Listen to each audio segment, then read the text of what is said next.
Hello and welcome to the second part of my video.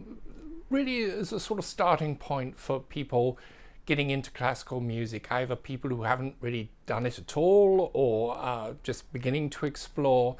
It's a very daunting thing. There's a huge range of repertoire, huge range of recordings, lots of issues to think about. You know, what pressings sound good, which recordings sound good, what kind of repertoire will I like? And I thought, well, what I will do is, in my first video, I focused mainly on examples of records that I had gotten when I was a kid, of music that I really liked. This one, the emphasis is going to be on repertoire, which is pretty central, standard, which I think is attractive. There are a few records in here which represent records that I got when I was really young. It's a hodgepodge, and quite a few records that have been mastered beautifully by certain reissue companies that are readily available in print, or at least if they're out of print, not too expensive to get hold of. I thought I would start with several records which are a kind of a collection of different classical music. This is a very good way to start exploring the field. Now these are all put out by audiophile labels, so they're recorded in a minimalist kind of way, all analog, and then mastered all analog. No digital in here at all. The first two records actually I'm going to talk about are put out by this label called Tachet or Tachet, depending on whether you're doing ecclesiastical or classic Latin pronunciation. This one is called The Tube, and as it states, it highlights music recorded using tubes, and in general, classical music recordings done all analog using tubes rather than transistors in the chain of mastering sound the best. This is a lovely collection of Baroque music, a nice range of music by Corelli, Bieber, Vivaldi, Boccherini, Sammartini, played by the Stuttgart Chamber Orchestra. You get a lovely rundown here of all the technical stuff and photos, and this is just a joy. I listen to this all the time. It's just delightful. Another record put out by the same company is this one, Das Mikrofon, and again the emphasis here is on these classic old microphones, which are used in many of the classic old recordings, not just in classical but in jazz and pop too, and which are highly coveted by engineers today because they sound so great. Now this is a slightly more wide-ranging selection of music. Again, we've got all the photographs here. So you've got everything here from a movement from a Haydn string quartet to some Johann Strauss, the Egyptian March, some Rossini, and you've got some organ music by Bach. It's a really great selection because you're getting all kinds of different textures, different styles across the years. And so if you listen to something like this, you can go, oh, I rather like that. I'd like to explore that a little bit more. So again, a wonderful introduction here from this label. It's a great label. They've done all kinds of interesting stuff. Finally, in this sort of potpourri section, actually it's not finally, but another one, this potpourri section, is this. This is a collection of music for solo violin and orchestra. This has been issued by Analog Productions, Acoustic Sounds. They are one of the very best, if not the best, reissue producers. They do everything the best way possible. They get the master tape.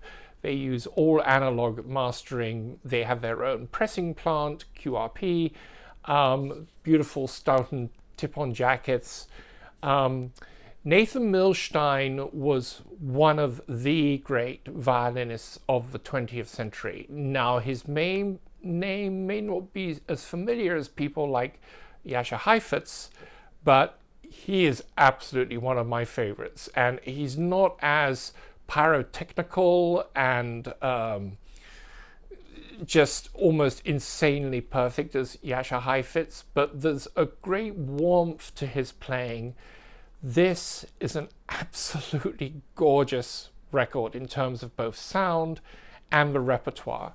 We've got some Mozart here, the Adagio and Rondo. We've got music by Wieniawski, Beethoven, and Saint-Saëns, and recorded in 1960. You see, back in those days, they recorded very simply, minimum number of microphones, all analog, tube, and these recordings sound better than pretty much anything that's done today, even direct to disc. Fantastic. Highly, highly recommended. A lovely selection of music. Another analog productions reissue here. Now we're getting into one of the legendary labels of classical music, which is the RCA Living Stereos. And this is one of my favorite from the range, Venice. It's a selection of different music associated with the city, with Italy, conducted by George Solti, a very famous Hungarian conductor of the 20th century, with the Orchestra of Covent Garden in London, Royal Opera House in Covent Garden. This is just a beautiful presentation. You've got this sort of see-through cover, and then a whole series of pictures. It's a little bit hard to do this. Struggle here a little bit. Pictures of Venice, etc. This was also put out by Classic Records 20 years ago. I have that version as well. I think this version does better it, certainly in the presentation. Now you've got a gorgeous selection of music here. We've got some of the orchestral preludes from Verdi's La Traviata. We've got a great overture by Rossini, the Italian Algiers. You've got the gorgeous Barcarolle from the Tales of Hoffmann, which even if you don't know that name, you would recognize the piece. More Rossini, and for all lovers of Fantasia, you remember the wonderful ballet with the hippopotamus and the crocodiles, etc. We've got that piece, La Gioconda, Dance of the Hours by Ponchielli. This is stunningly recorded. I should have looked it up. I suspect it is recorded by the crack Decca team, headed by Kenneth Wilkinson at Kingsway Hall in London. The music here is gorgeous. The recording is as good as it gets. Can't recommend this too highly. Here's what many people who are into classical music would go, oh, that old warhorse. Well, it's a warhorse for a good reason. It's a fantastic piece of orchestral music, Scheherazade, and this is one of the classic recordings on RCA Living Stereo, done by the Chicago Symphony by Fritz Reiner. This again is the original Classic Records reissue from the late 90s.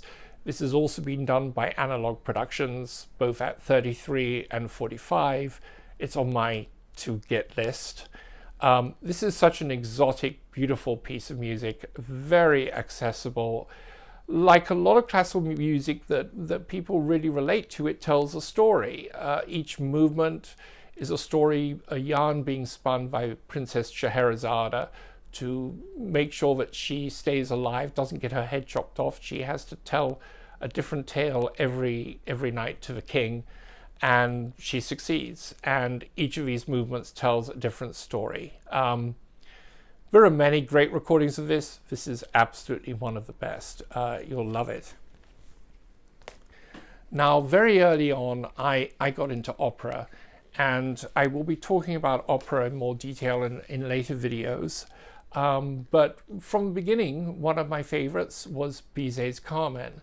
And relax, you don't have to buy the whole opera to enjoy some of the music from it. I'm going to show two records which feature sort of suites from the opera. The prelude, the overture, entr'actes, wonderful tunes, wonderful orchestration by Bizet. Here's one version, again, Living Stereo. One side is the Bizet, the other side is music from Faust. Again, this is one of the very greatest Living Stereo records, recorded by Decca in London, with Alexander Gibson conducting, again, the Royal Opera House Orchestra. This is so nice because you have the Gounod on the other side, and the Gounod is full of tunes which you will recognize. It also contains a piece of music which Americans are very familiar with, of an older generation, from Alfred Hitchcock Presents, the Alfred Hitchcock television hour, The Dance of a Marionette. Also by Gounod. That piece was appropriated for the theme song for the TV show. Another recording of this, reissue of this, which I really like, is on Speaker's Corner. And here you get Ernest Ansermet conducting the Orchestre de la Suisse Romande, a Swiss orchestra. All the recordings made by Decca with Ansermet are absolutely magical. Recorded in Geneva with top Decca engineers. And what's nice about this is you not only get the Carmen, then you get the music from another of Bizet's theatrical works, La Lucienne, which again has a bunch of tunes you will be very familiar with. I love these Speaker's Corner reissues. I have many original Deccas and also the Speaker's Corners, and they are all beautifully done. Whether one is superior to the other, well, often these reissues have quieter surfaces. But they don't pale in comparison. Some of my originals do sound better. They go to great lengths. They recreate the original inside sleeve, but it's polylined, and then you have the original label recreated. Yeah, these are all great. So those are two wonderful recordings of extracts from Carmen, either of which you would love. Another absolutely classic Decca title, early Decca title, is this one, Peer Gynt. Again, music, if you don't think you know it, when you hear it, you will recognize it. In the Hall of the Mountain King, for example, has been used in many movies. This, again, is a Speaker's Corner reissue, still available, absolutely lovely. And I don't have an original pressing. I have an early Decca reissue, which also sounds great, but I think this slightly pips it. Now, slight change of pace. Another Warhorse, another piece which classical lovers throw up their eyes, but it's popular for good reason, and that is Carmina Burana by Karl Orff. He was a mid-20th century German composer who developed this whole sort of simplified style of music. And this is interesting. It's based on medieval songs, and then he updated it with a huge orchestra, chorus, tons of percussion. This is so much fun. This again is a Speaker's Corner reissue of a Deutsche Grammophon recording. This is, for me, far and away the best recording of this work. You've got an A-team of soloists, Gundula Janowitz, Dietrich Fischer-Dieskau, one of the greatest baritones who ever walked the planet. And then in one extraordinary song, there is a song which is a song given to a swan as he is slowly roasting on a spit. These songs are surreal, and they're also quite raunchy, the section on love. But the song with the swan roasting on a spit, sung by the great German character tenor Gerhard Stolzer. He sings it in a sort of false high voice we call falsetto. It is brilliant, and this is conducted by one of the great German conductors, Eugen Joachim. This reissue by Speaker's Corner bests any pressing I've ever heard of a Deutsche Grammophon. This is one to go for. It's been in print for years. I hope it stays in print. This is really, really fun. And if you want something a little bit more rhythmical and modern, this fits the bill. Now here we come to a record which is one of my early records. And this is really fun. This is music by the English 20th century composer Benjamin Britten. And he wrote this piece which was designed to educate children about the orchestra, called The Young Person's Guide to the Orchestra. Now, originally it has a narration in the same way that Prokofiev's Peter and the Wolf has a narration. But on this recording done by the composer, we don't have a narration, but you don't need it. What he does, he takes a theme by the English Baroque composer Purcell.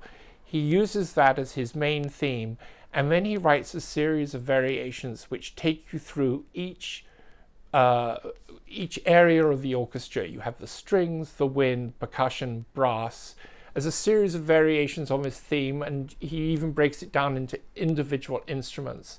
And then at the end, he puts the whole thing back together in what's called a fugue.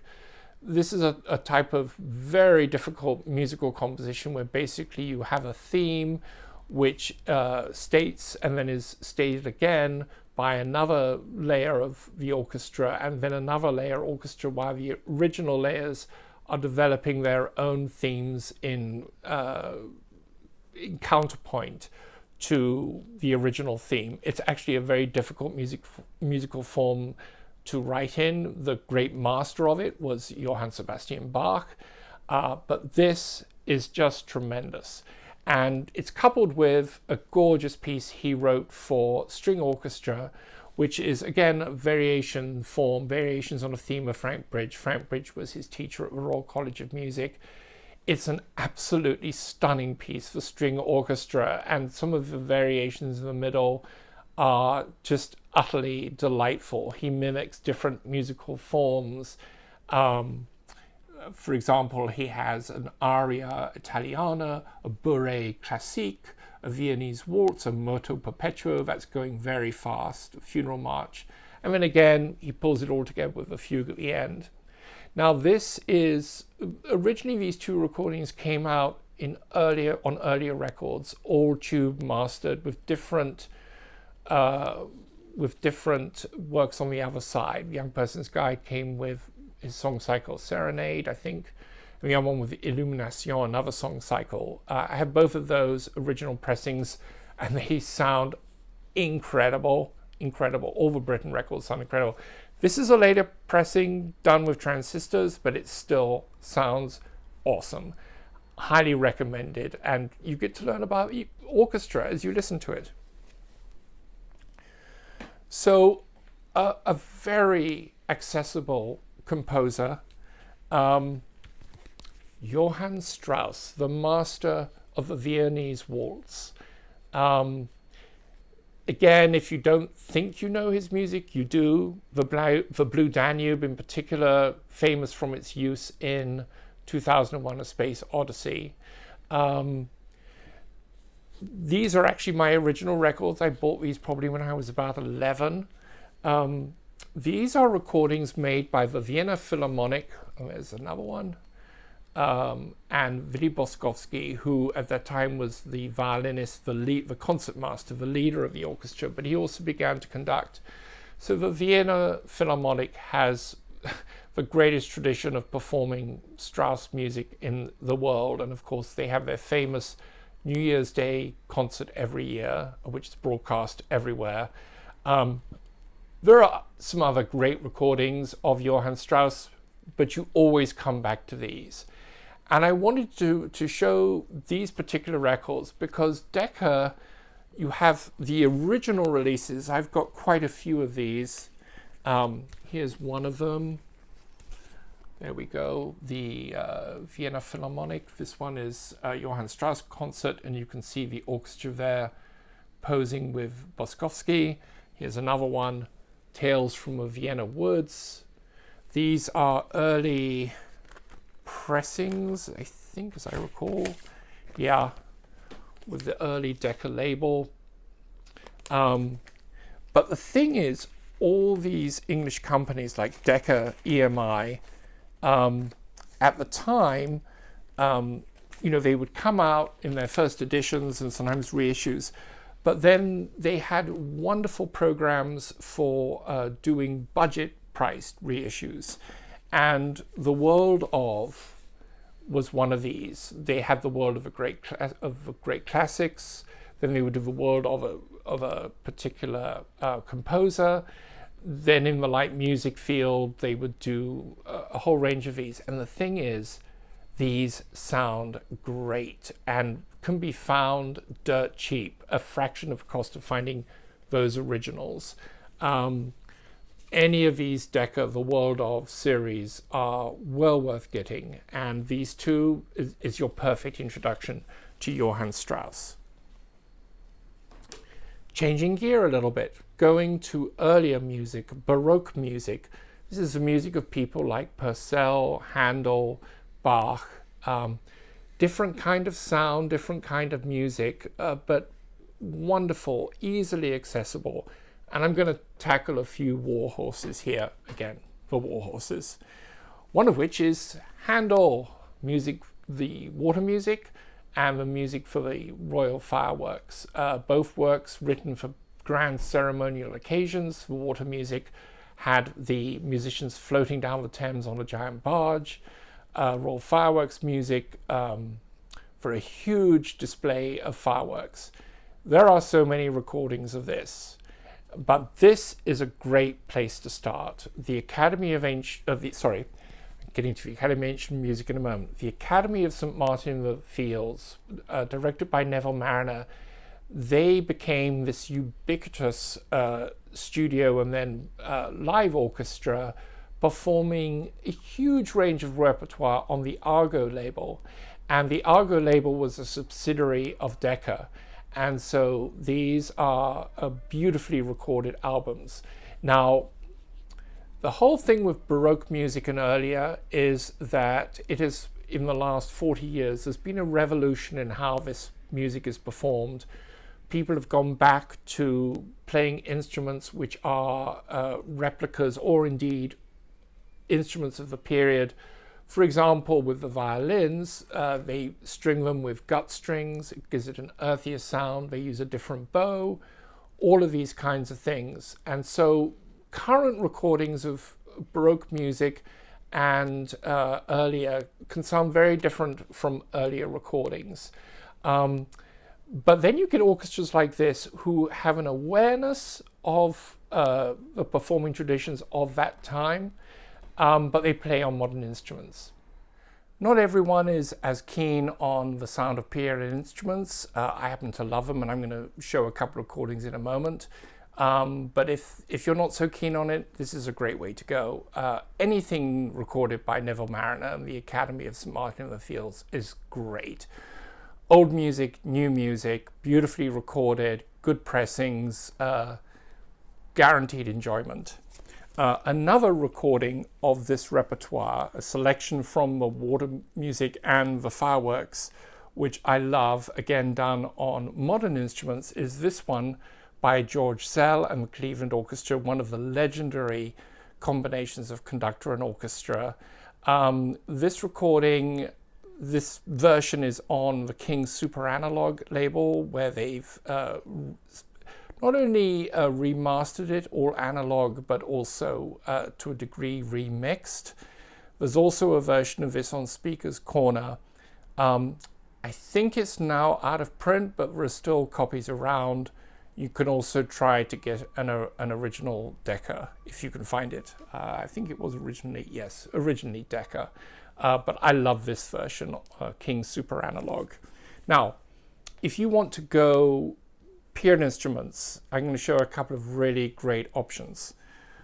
In England, when the whole period instrument, authentic music, authentic approach to performing early music developed, there were really two main groups. The Academy of Ancient Music, led by Christopher Hogwood, and the English Concert, led by Trevor Pinnock, on rival record companies. Trevor Pinnock and co. were on Deutsche Grammophon. Christopher Hogwood and co. were on L'Oiseau Lyre, which was the early music imprint of Decca. it's a different kind of sound, even though many of the players are the same.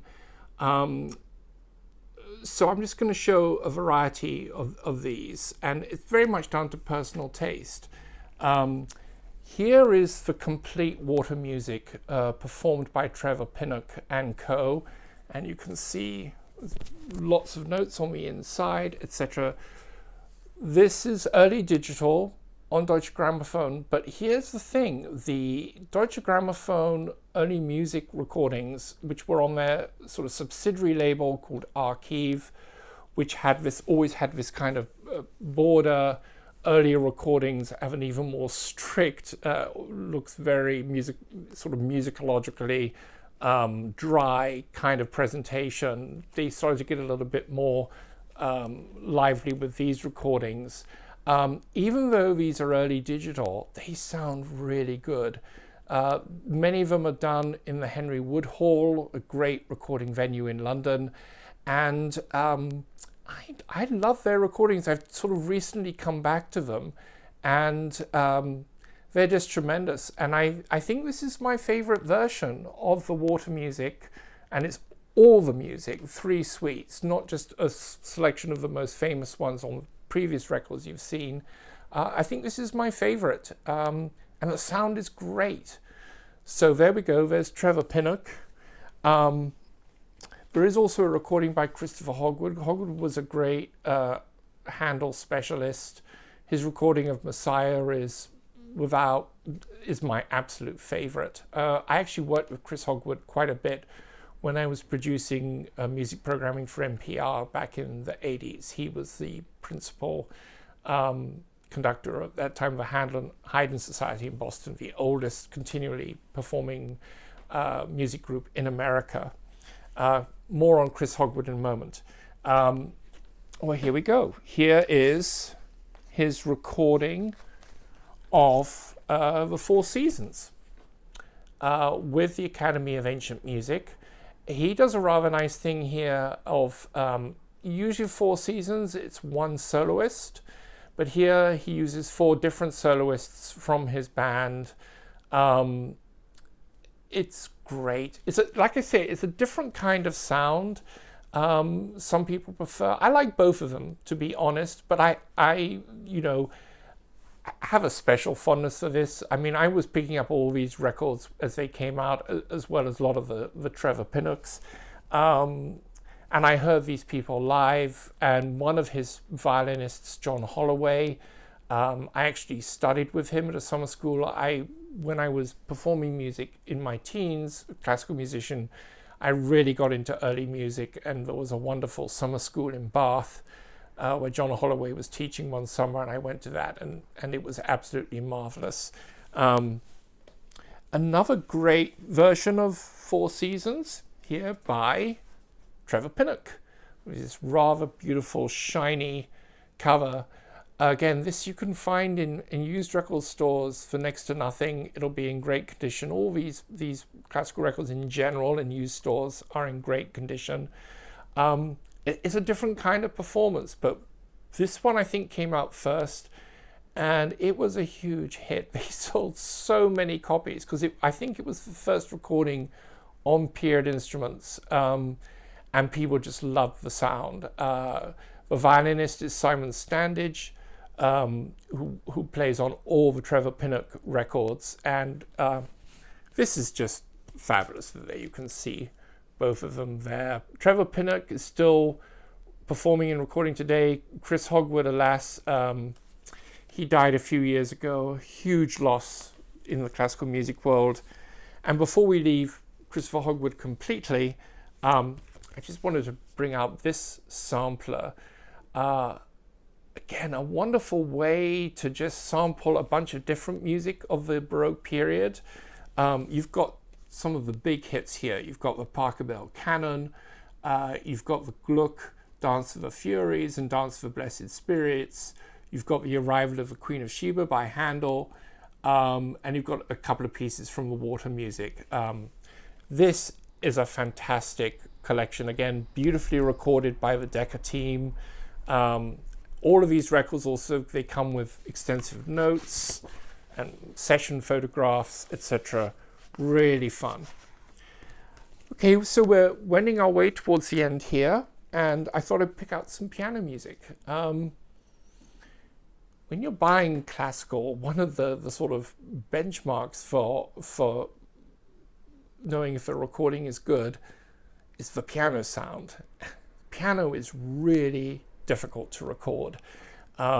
It's getting better and better. And nowadays, some of the recordings that are coming out from classical music companies sound amazing, especially when they do them in high resolution on SACD or high resolution downloads.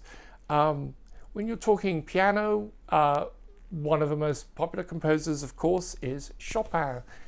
And I thought, well, what should I pick out? And I decided to go with the great Russian pianist, Vladimir Ashkenazy. And he did a whole series of records on Decca of Chopin piano music. And they're all lovely. This is a mixed program. We've got the sonata in B minor, the berceuse, 3 mazurkas, some nocturnes. So you've got a really nice cross selection here. Here's another one of his. This is actually a French pressing. This is of the complete preludes, one of the absolute mainstays of the classical music piano repertoire. You've got him playing. Yeah, I mean, if you want to go for some Chopin, these Vladimir Ashkenazy recordings are great. Beautiful Decca sound. Even most of his recordings are going into the later period. Even some of them are digital, but the recordings are still very good.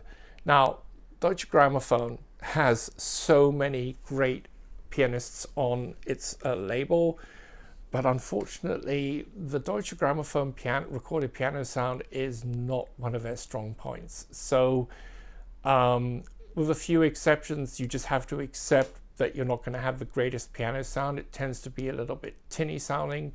So when you're talking about pianists like Maurizio Pollini, Marta Argerich, I mean, he's great, Sviatoslav Richter, Lasse Berman, these great pianists. I'm afraid with Deutsche Grammophon, the sound is not great. And actually, you're often better off getting CD, remastered CDs, can sound wonderful.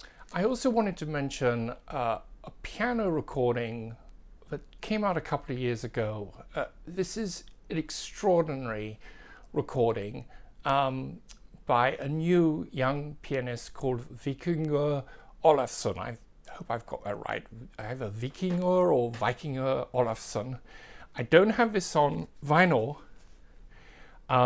Here it is on CD. He's done a few CDs now.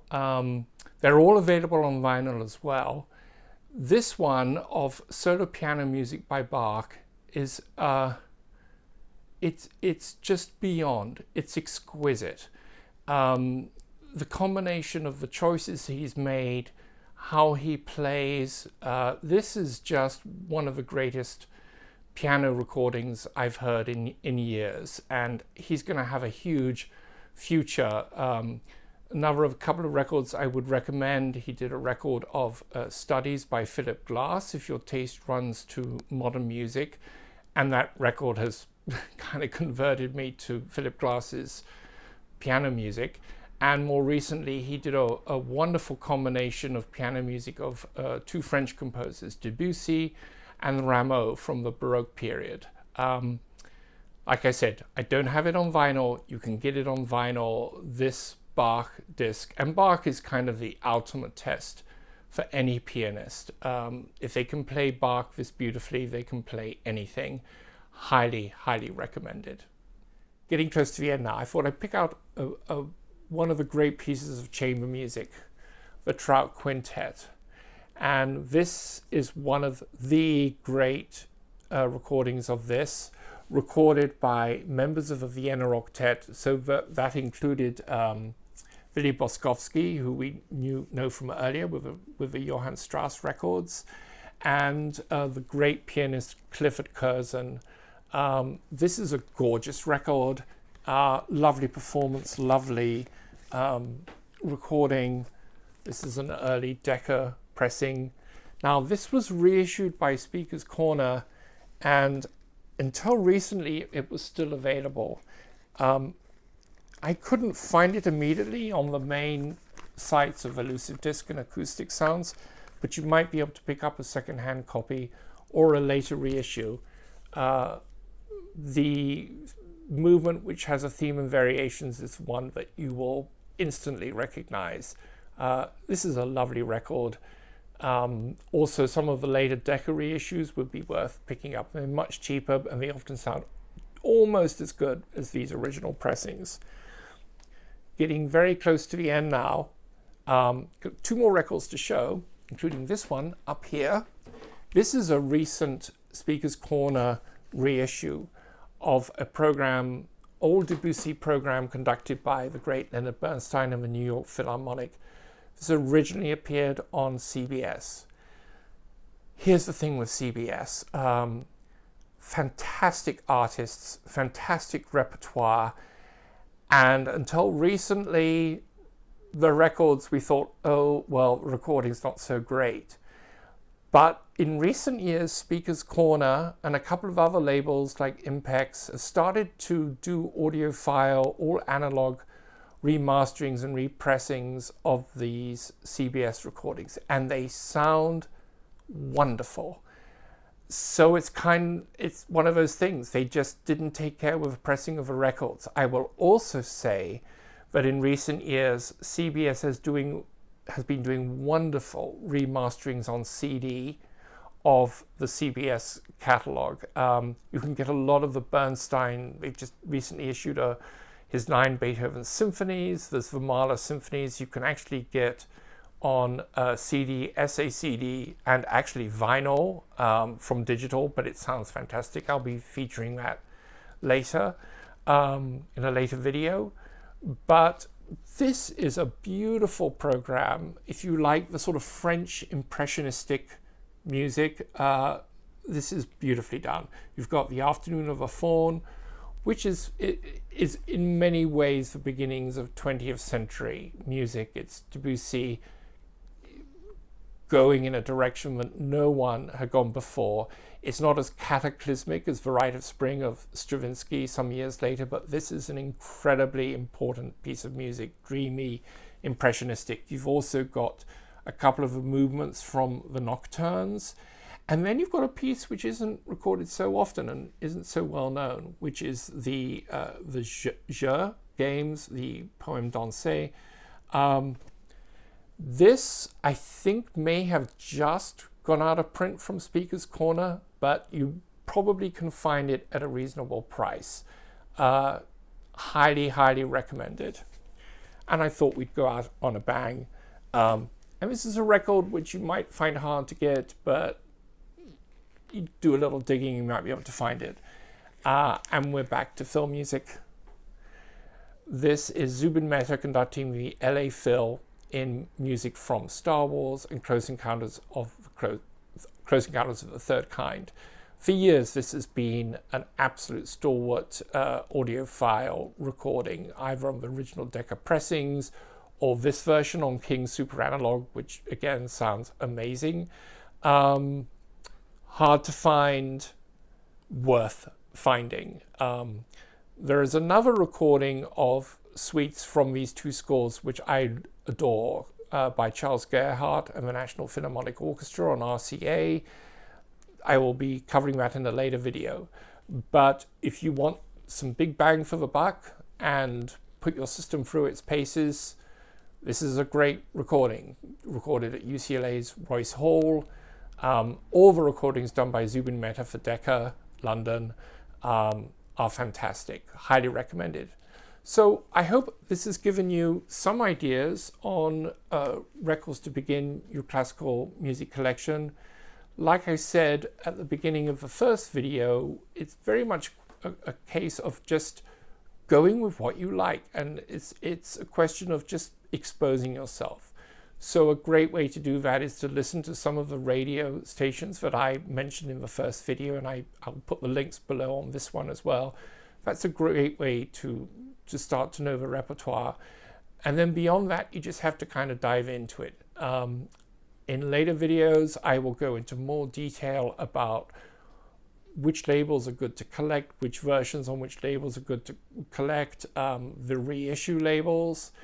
I will say right now that anything reissued by Analog Productions, Classic Records, now defunct, but their records are still out there, Speakers Corner, Impex, these are beautifully remastered recordings. If you want to go up in price, the King Super Analog, every single one I've got sounds wonderful, and Dead Quiet vinyl, and just gorgeous stuff, but those are a bit pricier. You may want to hold off on that until you're a more seasoned collector. Anyway, I look forward to introducing you to tons more music and helping you along the way. And I did just want to mention there is another YouTuber who has a great channel, Poetry on Plastic. He's actually a young professional musician, and he has concentrated a lot on classical music. And there are some excellent videos on his channel which go into great detail about various areas, which I'm not going to repeat him because why? He's done it so well.